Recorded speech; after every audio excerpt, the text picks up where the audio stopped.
Hello, my friends. I'm glad you're here. What happens when we blink?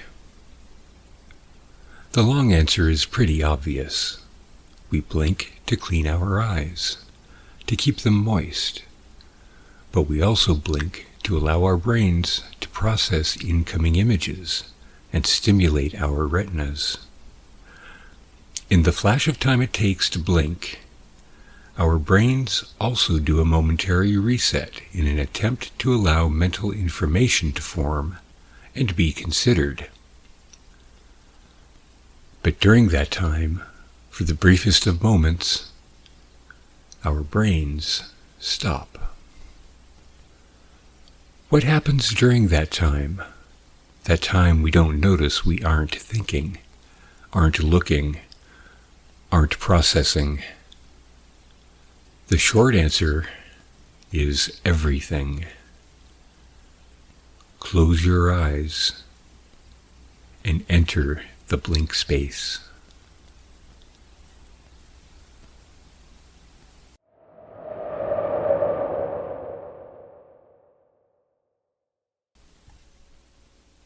Every day is February 8th. She crouches over pretzels and orange juice, pressed against her seat by the deceptively flimsy unfolded tray table. Every day is February 8th.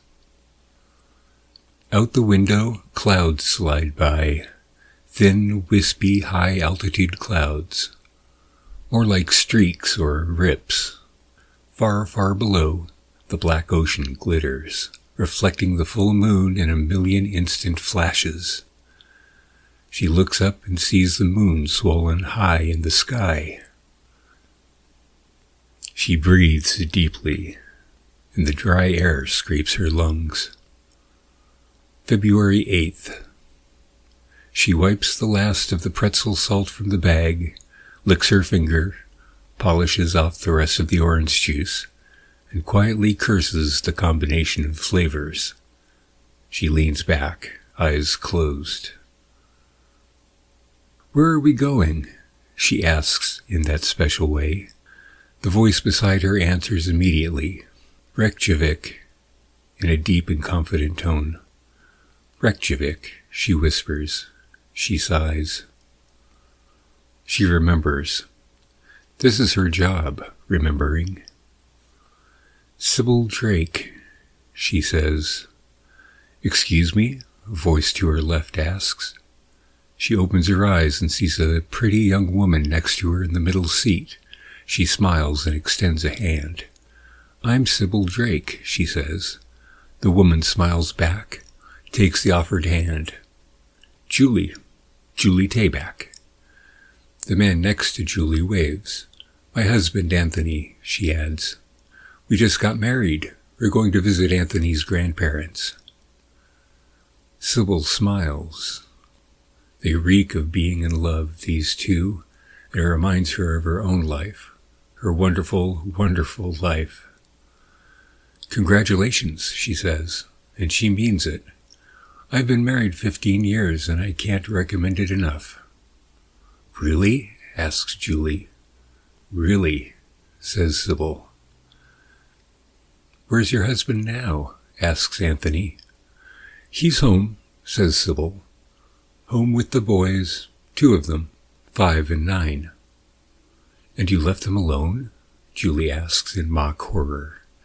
Sybil smiles and remembers the peculiar uncertainty that always accompanies new love. "Is this really real?" it seems to ask. Impossible to answer, of course, without time. With time, the question becomes foolish. "Hardest thing I've ever done," she says. "No kidding," says Julie. "You'll get back home and they'll be running around in their underwear eating nothing but Pop-Tarts, morning, noon, and night." Sybil laughs at the image of her 3 angels doing this. It's funny because she can totally imagine it, totally imagine them losing control and running around the house, whooping it up like a bunch of savages. Then she misses them, and her heart bounces. It's February 8th. The date tickles an almost memory. Something like a memory, but not exactly. She feels hollow. "What?" asks Julie, seeing the shift. Sybil smiles again. "It's not that," she says. "It's not that at all. It's just that I've never left them alone before." Julie is shocked.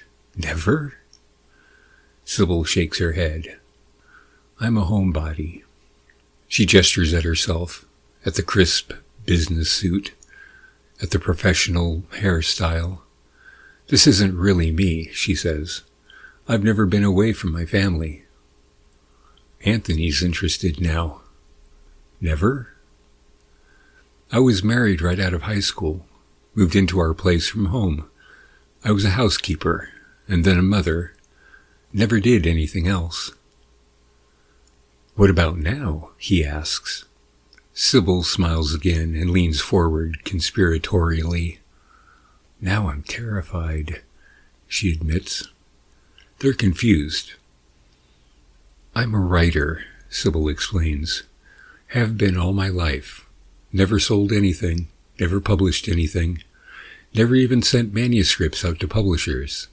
The boys saw it as my one eccentricity, until last summer when my husband read my book." "You wrote a book and never sent it to anyone?" Tony asks. "Nope, no one," she says. "I wrote 3 mystery novels, actually, and then Craig, that's my husband, saw the 3rd manuscript. He read it and loved it. He read the other 2 and loved them." "He better," says Julie. She favors Anthony with a defiant sort of glance that warns him he better like her books too, should she also decide to take this path.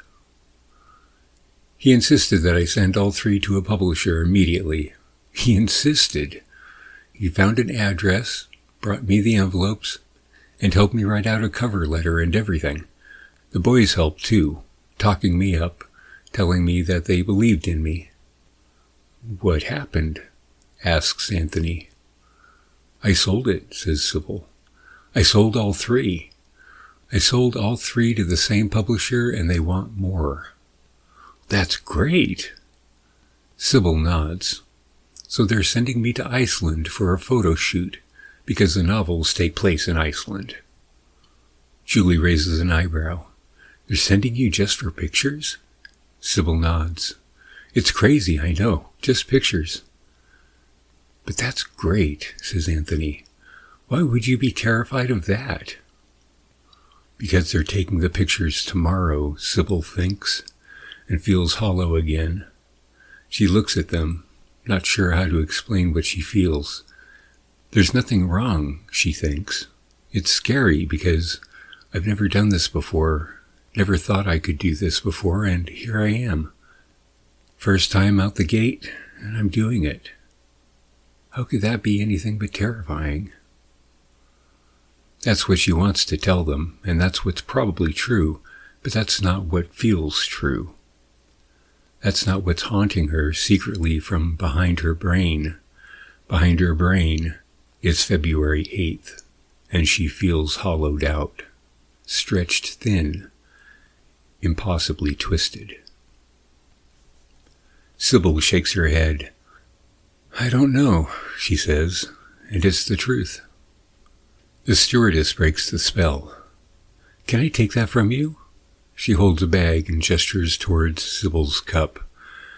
Sybil drops the cup and the pretzel wrapper into the bag and looks up to thank the stewardess.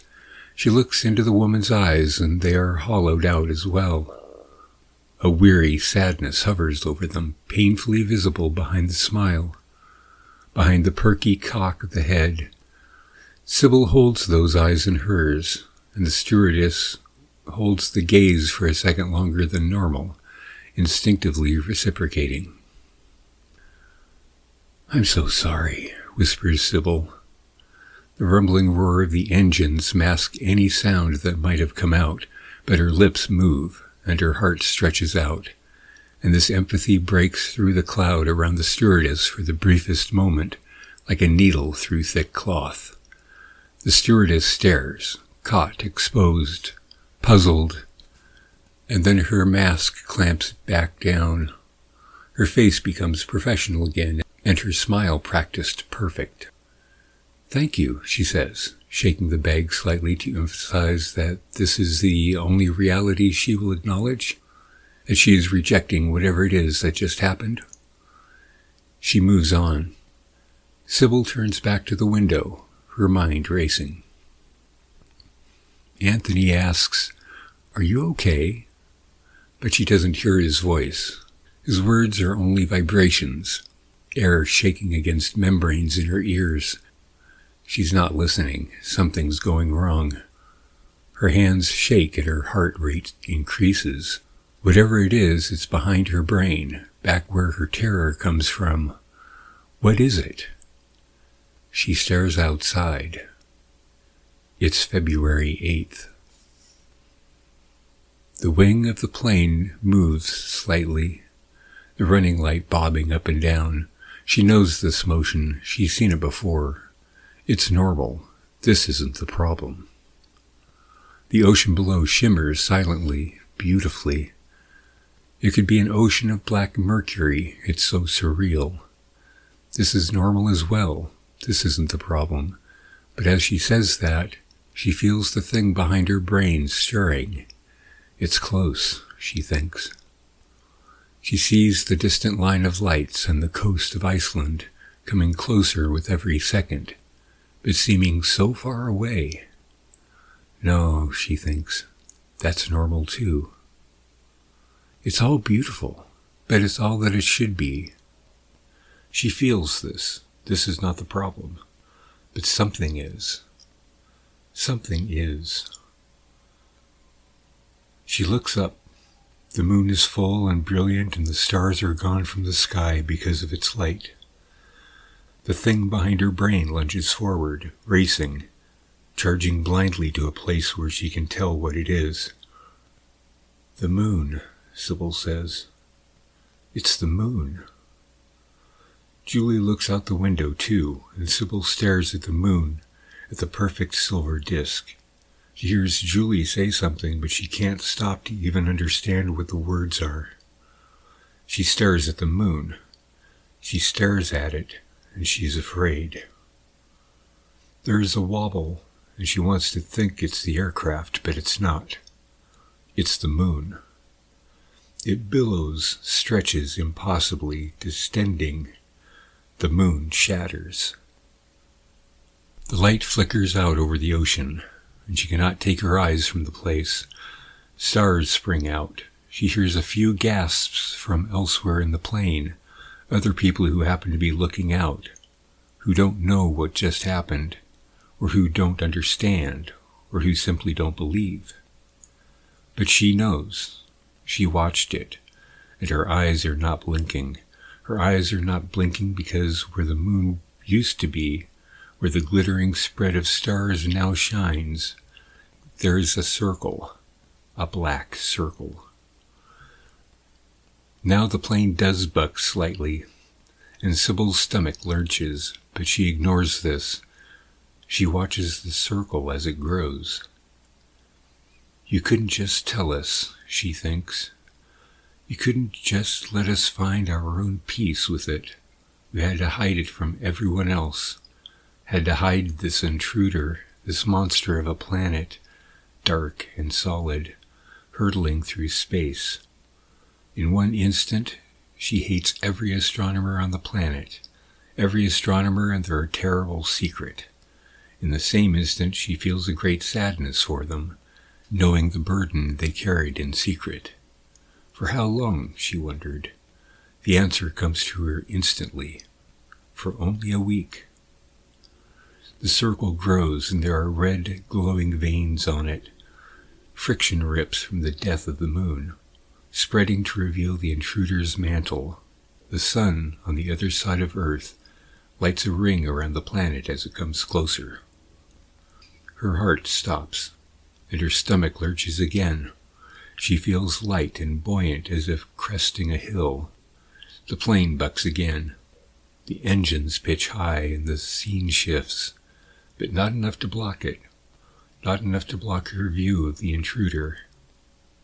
It fills the sky, and dimly she hears screams around her, people making their last seconds as noisy as possible, calling out, wishing for help, pleading.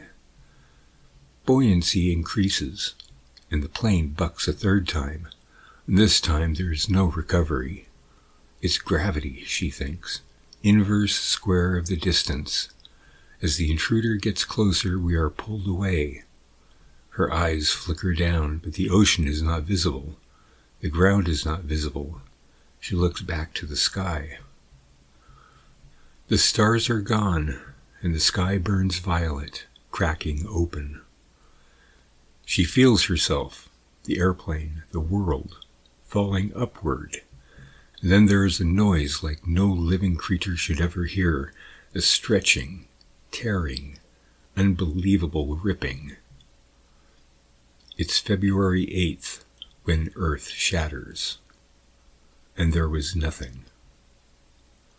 "Please stop it," she whispers in that special way. The voice beside her, deep and confident, speaks. "You always do that," it tells her, "but it's exactly what you asked for." She knows this. Sybil Drake is gone, and she remains. "How many?" she asks. 752,086 down. In nothing, she would weep if she could. "Not again," she begs, but she knows the words will be ignored. 6,944,564 remaining. "No, please." "You were very specific with the wish." "No. Longer than anyone else, you said." "You," she starts to say. There is a flash. She opens her eyes. Today is February 8th. She stares at the strange woman in 19C, the woman with the compelling eyes. For a moment, she's not thinking of her boyfriend, of her ex-boyfriend. For a moment, she is not thinking about the brand new infection tearing the hell out of her body, thanks to that total bastard. The woman seems to see right through her, and for a moment, she is soft, but that moment passes. She remembers. She clamps the happy face of servitude on, thanks the woman in 19C, and moves on, remembering. That's her job, remembering. Her life unfolds. The past unfolds. And she remembers. Today is February 8th. Every day is February 8th.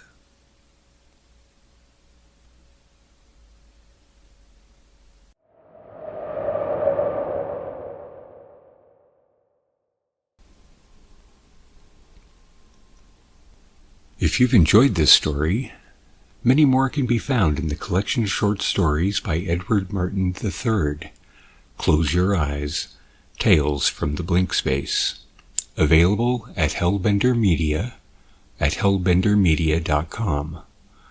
Also, please consider joining their Patreon at patreon.com/hellbendermedia.